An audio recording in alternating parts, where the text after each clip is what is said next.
Vamos ler dois textos essa noite. O primeiro está em Apocalipse, capítulo de número 19.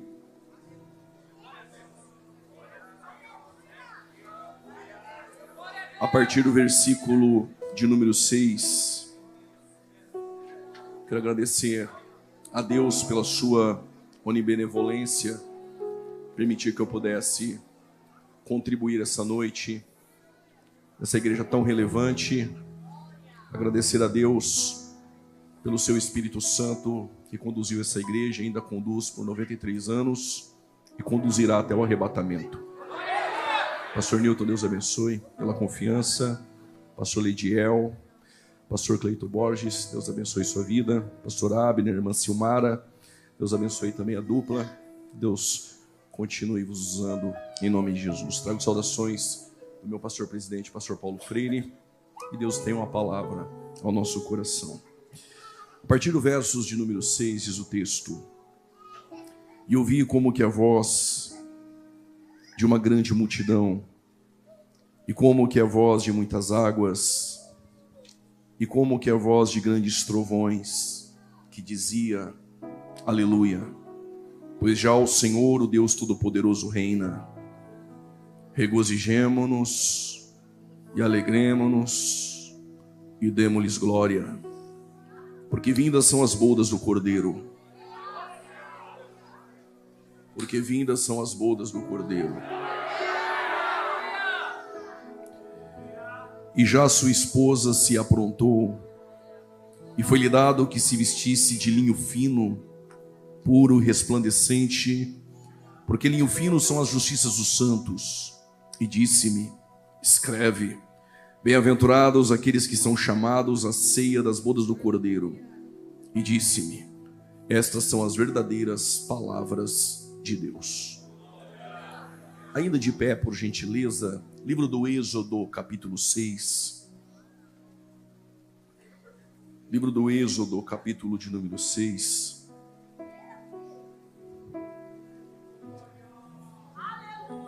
É claro que no final da mensagem nós vamos entender o que o livro do Êxodo 6 tem a ver com Apocalipse 19.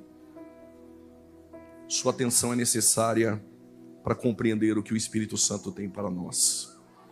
Livro do Êxodo, capítulo 6, a partir do versos de número 2, diz o texto: Falou mais Deus a Moisés e disse: Eu sou o Senhor. E eu apareci a Abraão, a Isaque e a Jacó como Deus El Shaddai, o Todo-Poderoso. Mas pelo meu nome, o Senhor, eu não fui perfeitamente conhecido. Se a palavra Senhor está com todas as letras maiúsculas em sua Bíblia, diga amém. O alfabeto hebraico antigo, ele não tinha vogais. Eram 22 consoantes. O nome de Deus impronunciável são 4 consoantes: o Yud, o Re, o Vav e o Re. Diga comigo: Yud, Re, Vav, Re. Diga Yud, Re, Vav, Re. Mais 2 vezes tu fala em línguas. Diga Yud, Re, Vav, Re. Esse é o Hashem, o nome impronunciável. Por que estou te dizendo isso? Porque o copista, quando se deparou com quase 7.000 vezes Yud, Re, Vav, Re no Antigo Testamento, ele não se achava digno nem de mencionar e nem de escrever. Todas as vezes que ele se deparou com Yud, Re, Vav, Re, ele pegou a pena, jogou fora, foi para sua casa, celebrou 7 dias de culto. E depois ele volta e ele substituiu Yud, Re, Vav, Re por Adonai, que é Senhor. O tradutor da nossa Bíblia, quando ele se deparou com Adonai, ele registrou todas as letras maiúsculas Senhor, como está na sua Bíblia. É porque ele quer que você entenda que aí estava o nome impronunciável. Por que eu estou te dizendo isso? Porque Deus apareceu para Moisés e disse: O Abraão, o Isaque e o Jacó só me conheceram como Deus é o Shaddai. Mas o meu nome, Yud, Re, Vav, Re, eu nunca revelei para ninguém. E Deus está revelando o nome para Moisés. Moisés foi novo, cresceu em meio às riquezas do Egito, foi chamado de filho da filha de Faraó, se vestia como um príncipe, estudou nas melhores universidades do Egito, nunca ouviu a voz de Deus. Aqui, ele tem 80 anos de idade, pesado de língua, sem vigor, em um deserto, não tem um palácio, não tem vestes de príncipe, suas vestes são sujas de fezes de ovelhas de Jetro. Mas é a primeira vez que Deus fala com ele e revela algo a Moisés que nunca havia revelado para ninguém. Nunca é cedo ou tarde demais, ou não importa o ambiente, para Deus se revelar a você essa noite. Mas é sobre isso que eu quero falar. Versículos 6 e 7. Tem 4 coisas no versículo 6 e 7. Se você não guardar essas 4 coisas, você não vai entender a mensagem. Se você guardar até o arrebatamento da igreja, essa mensagem fará toda a diferença em sua vida. Versículo de número 6 diz o texto: portanto, diga aos filhos de Israel, eu sou o Senhor, e vos tirei debaixo, a primeira coisa, diga bem forte, das cargas. Diga mais forte, das cargas. E o texto continua: e vos livrarei, diga bem forte, da servidão. A primeira é cargas, a segunda é servidão. A terceira é, diga, com braços estendidos, vos resgatarei. Essa frase não pode sair da sua mente. Diga, com braços estendidos, vos resgatarei. Qual é a 4ª coisa que eu preciso guardar antes de tomar o meu assento? Versículo 7, diga bem forte: seremos o teu povo. Diga, ele será nosso Deus. A primeira é cargas, a segunda servidão, a terceira, com braços estendidos os resgatarei. E a 4ª, seremos o teu povo, ele será o nosso Deus. Tome seu respectivo assento.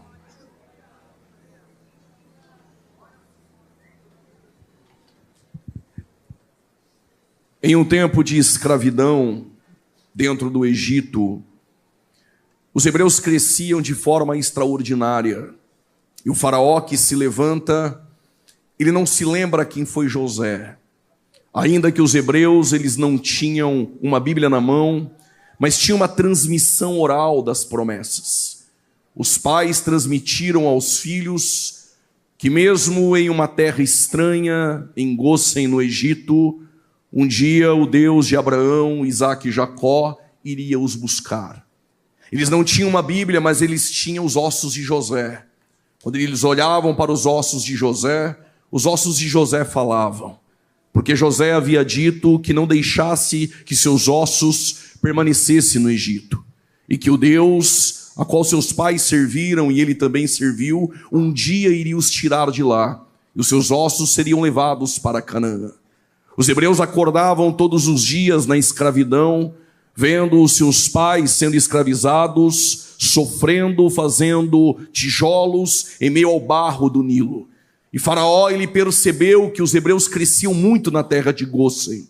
E diz o texto que o crescimento dos hebreus incomodava de certa forma Faraó. Faraó, incomodado com o crescimento dos hebreus, então ele lança o primeiro decreto. E qual o primeiro decreto de Faraó? Aumente a carga do povo e quem sabe os hebreus irão parar de crescer. A carga era aumentada, mas diz o texto, quanto mais aumentava a carga, mais os hebreus cresciam. Quanto mais aumentava a carga, mais os hebreus multiplicavam. Quanto mais aumentava a carga, mais os hebreus frutificavam. Ainda hoje é assim. Quanto mais aumenta a luta, mais estamos crescendo. Quanto mais aumenta a prova, mais tem gente com a mão levantada dando glória a Deus. Quanto mais aumenta a luta, mais Deus está nos multiplicando e crentes frutificando para a glória de Deus. Mas Faraó percebeu que o primeiro decreto deu errado. Então o que Faraó fez? Ele lançou um segundo decreto. Se aumentando a carga, os hebreus continuam crescendo, então peça para que as parteiras matem todos os hebreus que nascerem do sexo masculino entre as hebreias. Há um tempo de crise que permeia na terra do Egito. E quem é espiritual vai compreender. Em tempo de crise, as tribos ficaram com medo de gerar. Porque se gera, Faraó manda matar. Em tempo de crise, muita gente deixou de fazer. Em tempo de crise, muita gente deixou de gerar. A tribo de Dan não gera, Naftali não gera, Zebulon não gera, Simeão não gera, Judá e Rúben não gera, Issacar não gera, mas em tempo de crise nem todo mundo é igual a todo mundo. A tribo de Levi com Anrão e Joquebede disseram: se eles não geram, geramos nós. Se eles não fazem, façamos nós. Se eles não santificam, santifiquemos nós. Se ele não der glória, dê por você e por ele. Se ele não quer levantar a mão, levante você as duas. Quem faz em tempo de crise o que ninguém quer fazer, também vai vivenciar experiências que os outros não viveram. Anrão e Joquebede vão gerar um menino. 9 meses se passam, ela vai dar à luz. As parteiras estão do lado de fora aguardando o nascimento do menino. Nasce Moisés e diz o texto que as parteiras sentiram temor, porque aquilo que é gerado em tempo de crise ninguém mata. Eu vou repetir: aquilo que é gerado em tempo de crise ninguém mata. Quando nasce o menino, pegaram, colocaram no cesto, colocaram o nome de Moisés, que é tirado das águas. Diz o texto que foi colocado o menino às margens do Nilo, as mesmas águas do Nilo que Faraó usava para matar as crianças. São as mesmas águas que Deus vai usar para colocar o Moisés dentro do palácio. Alguém deu glória? Eu vou repetir: as mesmas águas do Nilo que Faraó usava para matar as crianças são as mesmas águas que Deus vai usar para colocar o cesto dentro do palácio. Parece que alguém entendeu. A mesma luta que te afronta é a mesma que te honra. A mesma prova que te persegue é a mesma que te dá crescimento. As mesmas tribulações que te cercam são as mesmas que Deus usa para te empurrar e te levar para o centro da vontade de Deus. Eu não sei se você vai pegar, mas eu vou dizer: Moisés é como um pão lançado nas águas. Em breve nós vamos o achar. Achamos Moisés com 40 anos de idade. Mata um egípcio, foge para Midian, que em hebraico é lugar de conflito. E neste lugar de conflito ele vai pastorear ovelhas para o seu sogro Jetro. Todos os dias Moisés, no mesmo ambiente, o mesmo serviço, vendo as mesmas sarças. Quando estive no Egito, logo eu pensei: quando eu ver uma sarça, vou tirar foto, vou postar. Mas quando eu vi diversas sarças, eu entendi: sarça é comum, insignificante, não tem aparência, nem foto eu tirei. Moisés estava acostumado todos os dias a ver sarça, comum, insignificante e sem aparência. Logo, sarça não chama a atenção de ninguém. Mas o que chamou a atenção de Moisés naquela tarde foi uma sarça comum, insignificante, sem aparência, mas nela tem um fogo. Vou repetir: mas nela tem um fogo. Tem crente com a mão levantada, é porque tem assembleiano que ainda gosta do fogo. Como alguém levantou a mão ali para dar glória a Deus, eu vou explicar melhor. Só para crente que gosta do fogo. Gênesis capítulo de número 15, Deus fez uma aliança com Abraão por intermédio do fogo. Êxodo capítulo de número 3, versículo 1 e 2, Deus falou com Moisés em uma sarça de fogo. Êxodo capítulo de número 13, versículo de número 32, há uma coluna que guia o povo e é uma coluna de fogo. Levítico capítulo 6, versículo de número 12, há um fogo que queima no altar continuamente e não apagará, e não apagará. Primeiro livro dos Reis, capítulo 18, versos 38. Deus respondeu a Elias com fogo. Jeremias 23, versículo 29. A tua palavra é fogo. Zacarias capítulo 2, versículo de número 5. O Senhor é como um muro de fogo. Mateus capítulo 3, versículo 11. Eu só batizo com água, mas tem alguém? Na galeria já levantou, mas tem alguém que é mais poderoso que eu, que é mais poderoso que você, e Ele vos batizará com o Espírito Santo e com fogo. Atos capítulo 2, versículo de número 4, línguas repartidas como que de fogo. Hebreus capítulo 12, o nosso Senhor é fogo, e fogo consumidor.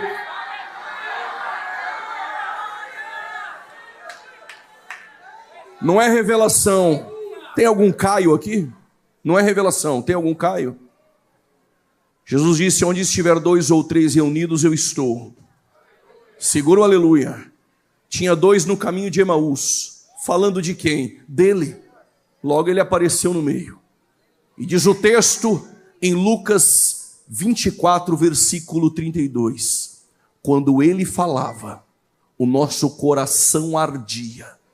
A palavra arder no grego é kaio, e kaio significa pegando fogo. A Assembleia de Deus aqui continua assim. Há 93 anos o Senhor continua falando, e a palavra queimando como fogo. Moisés se aproxima do fogo e da sarça. Deus fala a Moisés: tira as sandálias. Como profeta, essa noite eu explico. Moisés já teve cabelo do Egito, roupa do Egito, falava como egípcio, e Zípora até o confundiu como egípcio. 40 anos no deserto com Jetro, sacerdote. O cabelo dele não é mais do Egito, a roupa dele não é mais do Egito, não fala mais como egípcio. Mas para eu te usar, se tiver poeira debaixo da sandália, tira a sandália. Tira a sandália. Porque o Deus que te chama essa noite, Ele é santo, santo, santo, santo é o Senhor. Sai o profeta, entra o teólogo. Por que tira a sandália? Moisés cresceu em um contexto politeísta. As divindades egípcias eram adoradas quando os egípcios tiravam as sandálias por reverência. Quando Deus disse: Moisés, tira a sandália, Ele está dizendo: Moisés, só há um único Deus verdadeiro em toda a terra, digno de ser adorado para todo sempre. Moisés, eu vou te usar. Aí Moisés coloca algumas objeções. Permita-me parafrasear. Senhor, eu não tenho nenhum nome. Quem disse que tu vai no teu nome? Diga que R.E. Asher, R.E. te enviou. Eu sou o que sou. Porque Deus não revelou o nome para Moisés, revelar para Faraó? Dentro do contexto de Faraó, no mundo antigo, se você conhecesse o nome de uma divindade, você teria sobre ela autoridade. Quando Deus disse a Moisés: fale para Faraó que eu sou o que sou, isso basta. Eu sou ontem, sou hoje e sou... Alguém levantou a mão. Eu sou o seu Deus ontem, seu Deus hoje e o seu Deus amanhã, para todo sempre. Ele é Deus. Se o nome já não é mais o problema, Moisés tem uma outra objeção. Quando chegar lá, tem aqueles anciãos, tem o homem mais poderoso da terra, que é Faraó. O que eu vou dizer para ele? Eu não chamo a atenção de ninguém. Tu não entendeu, Moisés? Assim como eu peguei uma sarça comum, insignificante, sem aparência, mas eu incendiei ela com meu fogo e chamei a tua atenção. Tu pode ser comum, não ter nome, não ter aparência, não morar no melhor bairro, não importa. Se eu te incendiar, eu chamo a atenção de Faraó. Se eu te incendiar, eu chamo a atenção dos grandes.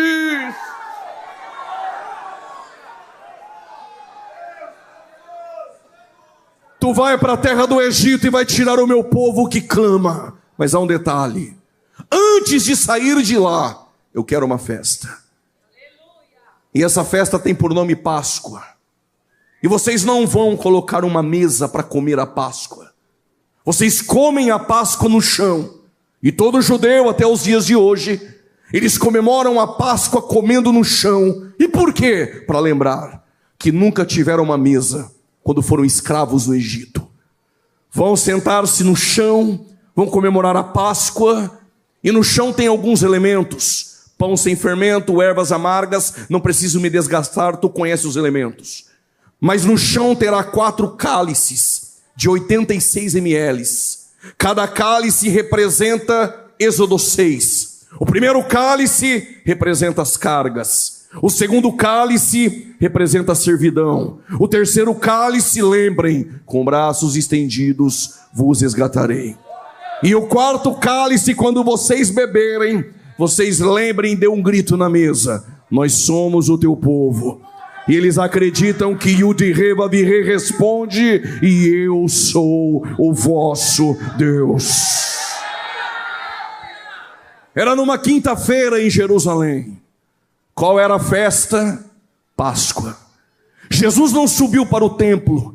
Centenas e centenas de cordeiros estavam sendo sacrificados na Páscoa.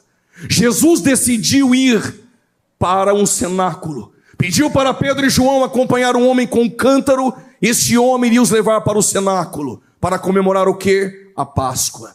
Era a última Páscoa que Jesus iria comemorar no seu ministério terreno com os discípulos. Quando Jesus chega no cenáculo, estão todos sentados no chão. Não tem uma mesa, mas no chão, os elementos da Páscoa todos estão ali. Os 4 cálices também. Jesus expressa um sentimento que ele nunca havia expressado: desejei muito estar convosco nessa Páscoa.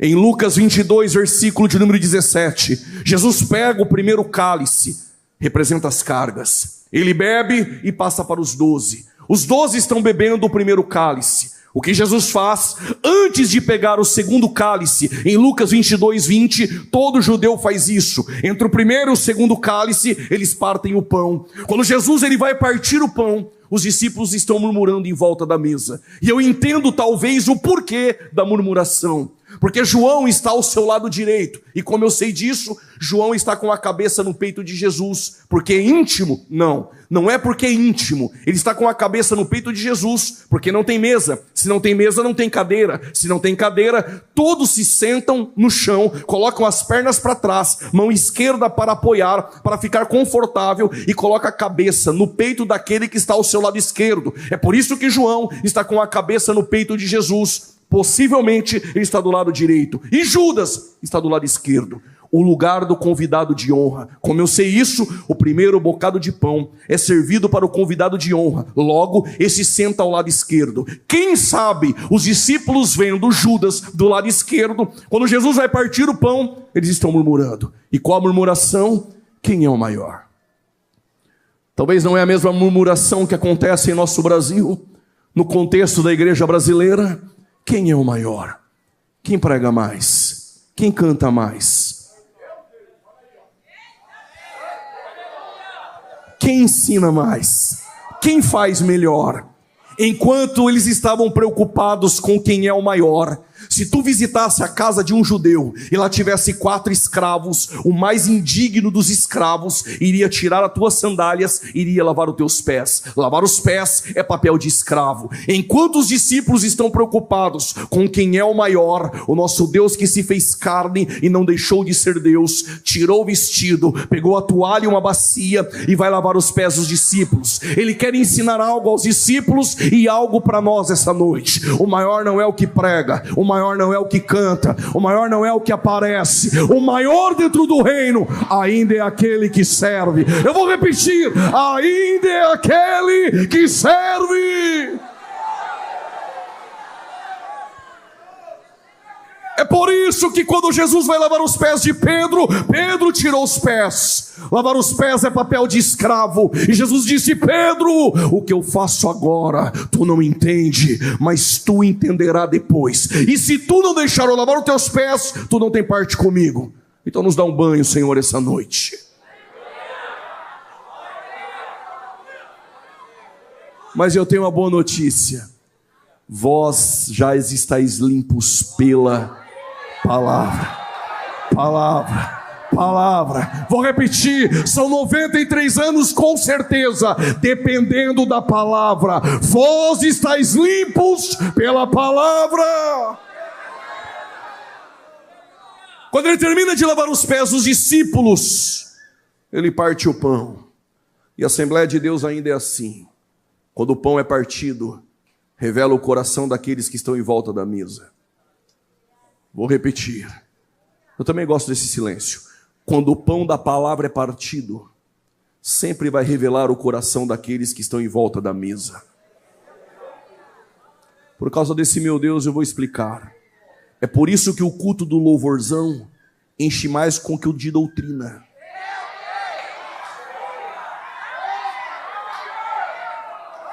Porque culto de doutrina e da palavra separa homens de meninos. Alguém entendeu? Eu vou repetir. Porque culto da palavra separa homens de meninos. Quando o pão da palavra é partido, revela o coração daqueles que estão em volta da mesa. Quando ele vai partir o pão, ele disse: um de vós há de me trair. E aí ficou esse silêncio. Não teve nem esse glória. E aí no meio do silêncio, Jesus repete a segunda vez: um de vós há de me trair. O Pedro olhou para João e deu um sinal. Pergunta quem é. O João está mais próximo. João perguntou para Jesus: quem é? Jesus sussurra para João: aquele a quem eu der o primeiro bocado de pão. Tem muita gente em volta da mesa, mas escutar os sussurros dele, só aqueles que são mais próximos. Parece que alguém entendeu, eu repito. Na mesa de Jesus está assim, mas escutar os sussurros dele, só aqueles que são mais próximos.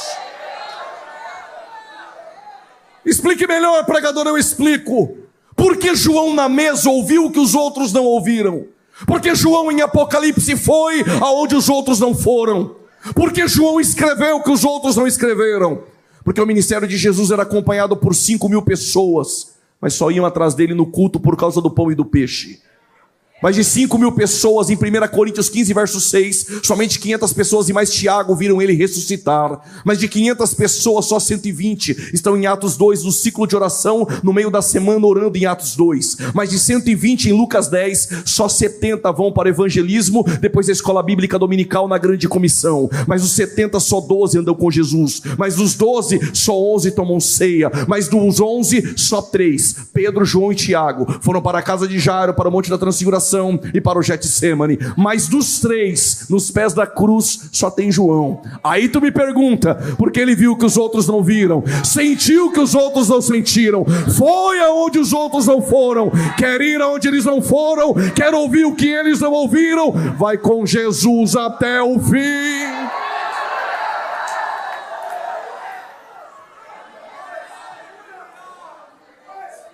Na noite em que foi traído, pegou o pão, partiu e deu graças. Não sou movido a glória a Deus, mas eu vou repetir. Na noite em que foi traído, pegou o pão, partiu e deu graça. Se não entendeu, eu explico. O traidor está na mesa, mas isso não impediu o ofendido de ser grato. Porque a nossa gratidão, o seu glória a Deus, o seu aleluia, não depende do caráter do ofensor. Vou repetir. Na noite em que foi traído, pegou o pão, partiu e deu graças. Esteja quem tiver na mesa, passe o que passar, seja grato. Seja grato. Adore a Ele na mesa, passando o que passar. Quando ele deu um bocado de pão para Judas, Satanás entrou nele. Ele saiu da mesa. Jesus então, em Lucas 22:20, pegou o segundo cálice. Ele disse: esse cálice para o judeu é as cargas, é a servidão. Para Jesus é a nova aliança no meu sangue. Ele bebeu e passou para os 11, e os 11 beberam. Eles beberam 2 cálices. Todo judeu faz isso. Agora, antes de beber o terceiro cálice, todo judeu canta um hino. Eu não sei qual hino ele cantou, mas em Marcos 14 e Mateus 26 diz o texto: e tendo cantado um hino, ele abandonou a mesa e foi para o Monte das Oliveiras. Nunca nenhum judeu fez isso. Abandonou a Páscoa sem beber os 4 cálices. Ele bebeu 2, o das cargas e o da servidão. Abandonou a mesa e foi para o Monte das Oliveiras. Os discípulos foram atrás dele. Ele para e diz: todos vocês serão como ovelhas que não têm pastor. O pastor vai ser ferido e vocês irão me abandonar. Aí o Pedro diz: de maneira nenhuma, eu vou contigo até o fim. Se for preciso, eu morro contigo. O problema é que Pedro não estava mentindo, mas ele não conhecia suas fraquezas internas. E como Jesus sabe coisas ao teu respeito que nem você sabe, eu vou repetir. Como Jesus sabe coisas ao teu respeito que nem você sabe, ele disse: Pedro, antes que o galo cante, 3 vezes tu me nega. Mas eu espero vocês lá na Galileia.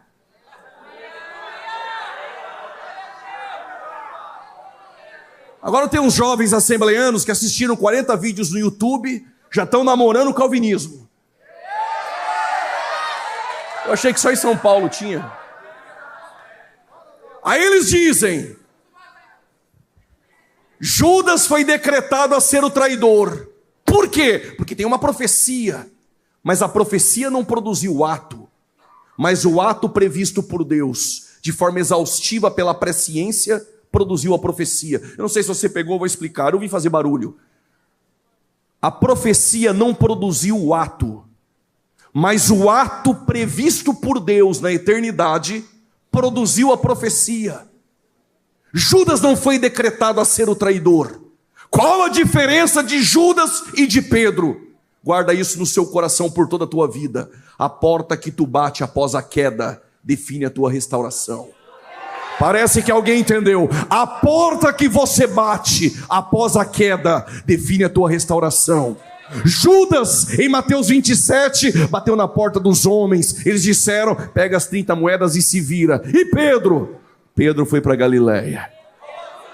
Não, mas o pregador disse que ele foi para Galileia porque abandonou Jesus, entregou a carteirinha da convenção, abandonou o ministério. Coloca outro no meu lugar, pastor Newton, não quero mais saber de igreja. Coisa nenhuma. Ele foi para o mesmo lugar que Jesus disse que estaria. Ele foi para o mesmo lugar que há 3 anos antes ele escutou Jesus dizer: farei de ti pescador de homens. Deus te trouxe no mesmo ambiente para dizer: as promessas estão de pé, eu não te perdi de vista, e é noite de restauração para a tua vida.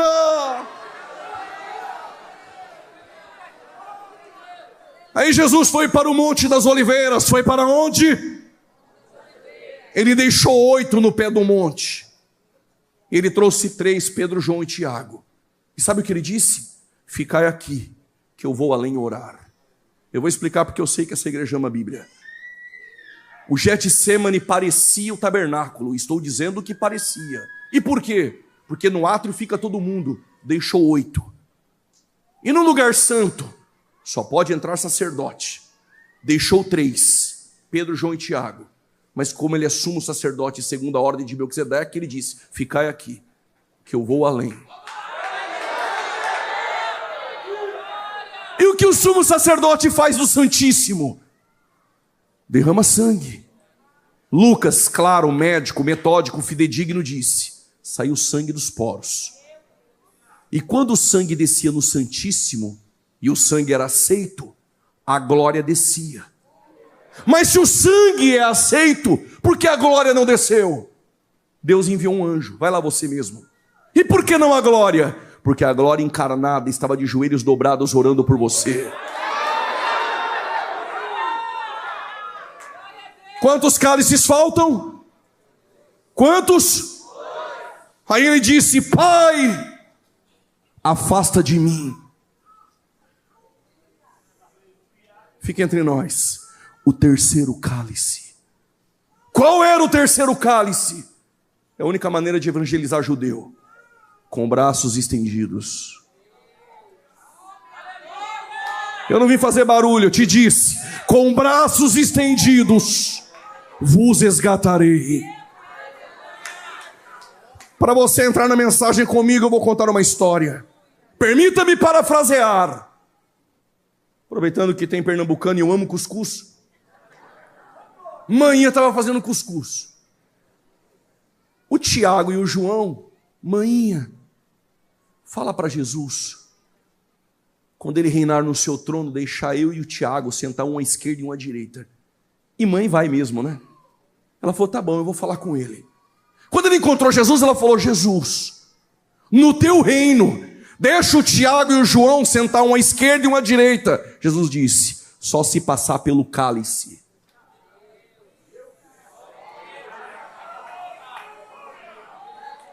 Aí ela voltou, tomando café, batata doce, cuscuz, tapioca. Mãinha, tu falou com Jesus? Falei. E aí? Aí ele falou aquelas coisas que a gente não entende. Jesus está orando no Getsemane e disse: Pai, afasta de mim. Que cálice é esse? É o cálice que só ele poderia passar. Então ele se submete à vontade. E fica uma pergunta hoje: vamos passar a vida toda cristã enganando como Judas? Se precipitando como Pedro? Ou se submetendo à vontade do Pai como Cristo? Todavia, seja feita a tua vontade. Quando ele se levanta, ele sai do Getsemane, quem está lá? Judas. Diz o texto que o traiu com um beijo. A palavra e a expressão grega são repetidos beijos mais do que 3. Judas o beijava para apontar Jesus aos soldados. Ele disse: aqui vieste, amigo. O que ele estava dizendo para Judas era: eu pego esse beijo amargo da traição, se tu quiser eu levo para a cruz, apago a história, coloco você entre os 12 e honro a tua vida. Judas preferiu um camping ao seu dama. E quando os soldados perguntaram: és tu Jesus? Ele disse: eu sou. Eles caíram. Por causa desse aleluia, irmão, eu vou explicar. Por que eles caíram? Porque se você entrasse em uma escola rabínica e alguém perguntasse: quem és tu? Você iria dizer: Hanita Talmidi, eu aluno. Você nunca poderia dizer: eu sou aluno. E por que não? Porque eu sou, somente ele é. Como melhorou, glória, eu conto mais uma. Jesus está em uma cruzada evangelística. Aí os fariseus vieram, e eles são todos orgulhosos. Aí eles disseram: tu está falando o quê, filho de José e Maria, lá de Nazaré? Nós temos por pai Abraão, e nós temos como legislador Moisés. Jesus olhou e falou: e é? Antes que Abraão existisse, eu sou.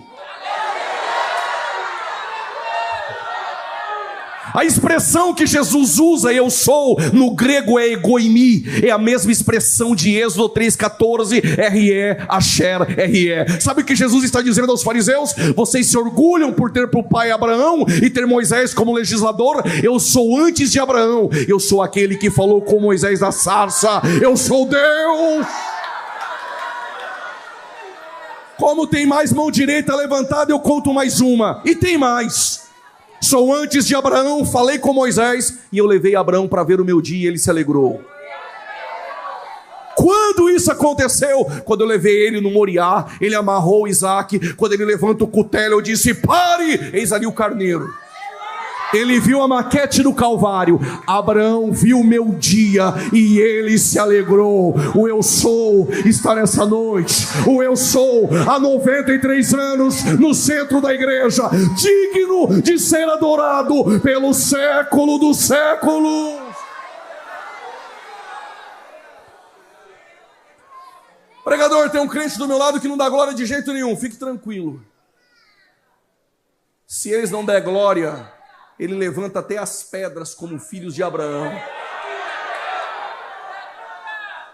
Jesus se entregou aos soldados. Eles prenderam Jesus.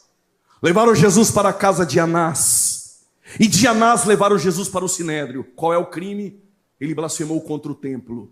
Jamais Roma iria aceitar uma acusação de blasfêmia contra o templo. Recai uma acusação religiosa. Roma não crucifica ninguém por um crime de blasfêmia contra o templo. Então o que os judeus fizeram? Levantaram testemunhas falsas para alegar e atestar, ratificar e corroborar que ele se opõe contra César. Agora o crime é romano. Pilatos aceita a acusação, mas ele percebe que Jesus é justo. E como ele percebe que Jesus é justo, ele envia Jesus para Herodes, da jurisdição da Galileia. Herodes fica pedindo para Jesus fazer um milagre. Jesus não fez um milagre e não disse uma palavra para Herodes. E por que Jesus não falou para Herodes? 2 motivos. Só conto um, porque se eu contar tudo, vocês não me chamam ano que vem. Primeiro motivo é: quem cala a voz de um profeta do patamar de João Batista não é digno de ouvir Deus. E milagre não é espetáculo para show. Milagre tem propósitos. Então Herodes devolve Jesus para Pilatos. Pilatos recebe Jesus. Você conhece a história, não vou me desgastar pelo tempo. Então ele envia Jesus para a cruz. Enquanto Jesus está na cruz, uma pergunta: quantos cálices faltam? Quantos? Em João 19 ele está na cruz com braços estendidos. Ele precisa resgatar. Então o que ele faz? Tenho sede. E por que ele tem sede? Ele não é Deus. Como homem, ele tem sede. Como Deus, quem tem sede vem. Eu tenho água da vida eterna. Como homem, ele senta no poço de Jacó e diz: eu estou cansado. Como Deus, vinde a mim os cansados e sobrecarregados, que eu vos aliviarei. Como homem, ele chora por um amigo em Betânia. Como Deus, sai para fora Lázaro, eu sou a ressurreição e a vida. Como homem, ele disse um dia aos discípulos: estou com fome. Como Deus, se tu pegar 5 pães e 2 peixes e entregar na mão dele, tu vai ver o que ele faz. Como homem, ele dorme na polpa do barco, porque dormir é mais poderoso 1 milhão de vezes que Satanás. Vai enchendo o pulmão de ar. Como homem, ele dorme na polpa do barco. Como Deus, quem é este? Quem é este? Que até o vento e o mar lhe obedecem.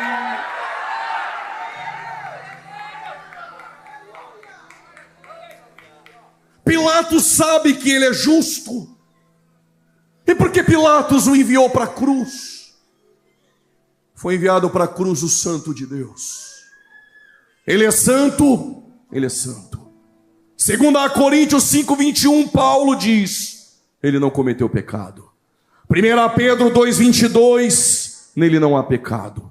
João 6:69, ele é o santo de Deus.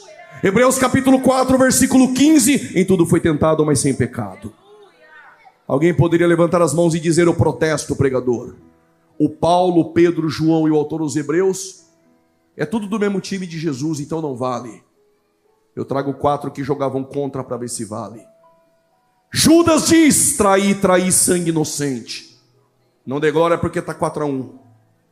A mulher de Pilatos, Cláudia Prócula, disse: sofri muito por causa do sangue desse justo. 4-2. Pilatos lavou as mãos e diz: o homem é justo. 4-3. Tem um ladrão na cruz que deu uma olhadinha de cima e embaixo e falou: esse aí mal nenhum fez. E tu achou que eu vim de São Paulo e amanhã eu pego o voo para Teresina? Tu tá achando que eu vim em Blumenau, 93 anos, para empatar o jogo?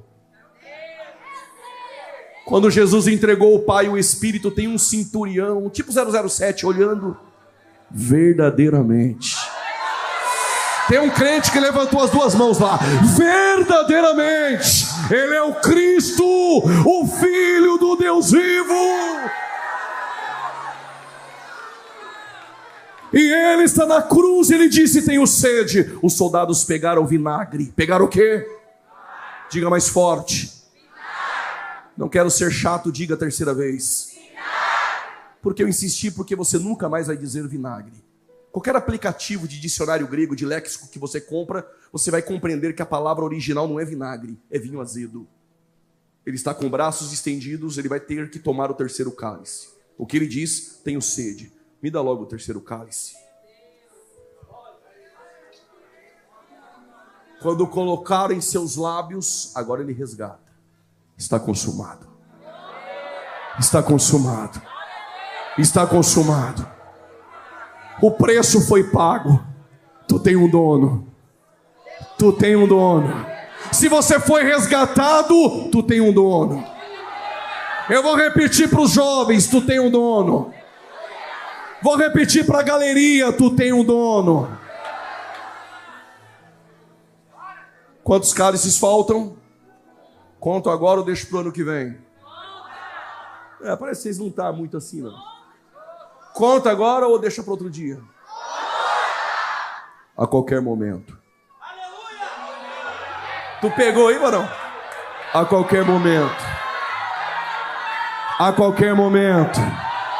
Pode ser que não dê tempo de entregar o microfone. Pode ser no caminho de volta para casa essa noite. Pode ser que amanhã não dê tempo de tu ouvir o pastor Jander pregar. Pode ser essa madrugada será dada uma palavra de ordem, com alarido e uma voz de arcanjo, em um abrir e fechar de olhos num momento. Nem todos dormiremos. A última trombeta tocará e os mortos ressuscitarão primeiro. Se tu não dá glória é porque está ruim. Olha o que diz Paulo. E depois nós. E depois nós. Alguém já levantou lá. E depois nós. E depois nós, os que ficarmos vivos, seremos arrebatados, encontraremos com eles as nuvens para o encontro com o Senhor nos ares. E eu virei e vos levarei para mim mesmo. Pregador, como vai ser o meu corpo? É necessário que aquilo que é corruptível se revista de incorruptibilidade, e aquilo que é mortal se revista de imortalidade, para Satanás ouvir, cumprir-se-á a palavra: tragada, tragada, tragada, tragada, tragada foi a morte pela vitória. Vitória.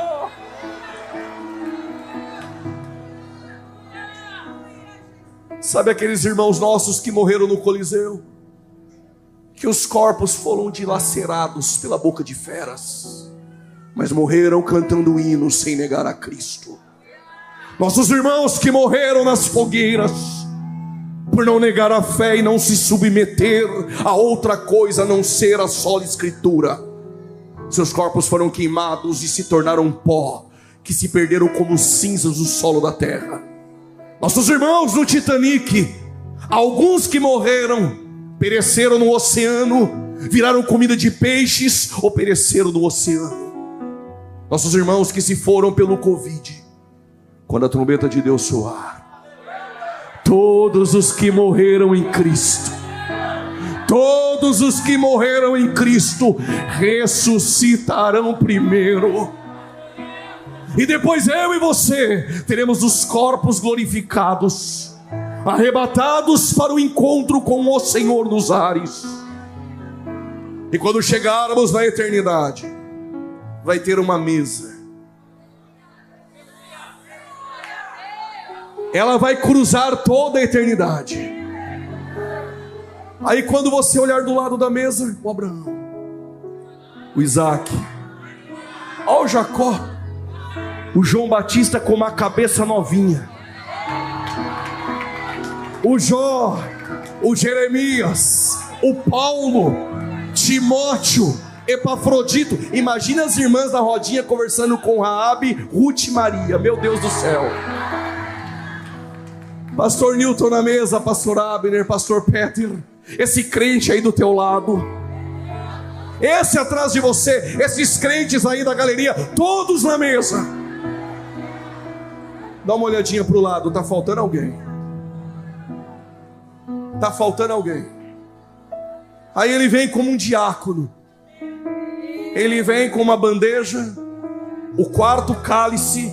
E não fica olhando muito para o cabelo dele não, porque é assim mesmo, nem passou no salão. É branco como a neve. Os olhos são como chamas de fogo.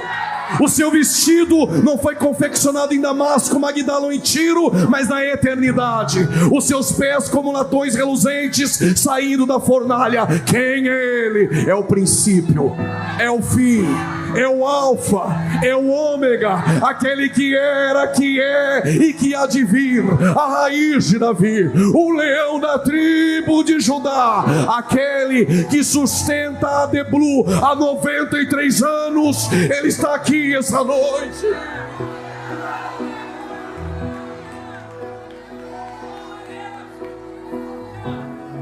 E quando ele for servir a ceia, é como se eu estivesse ouvindo uma voz dizendo: bem-aventurados os que são chamados à ceia das bodas do Cordeiro.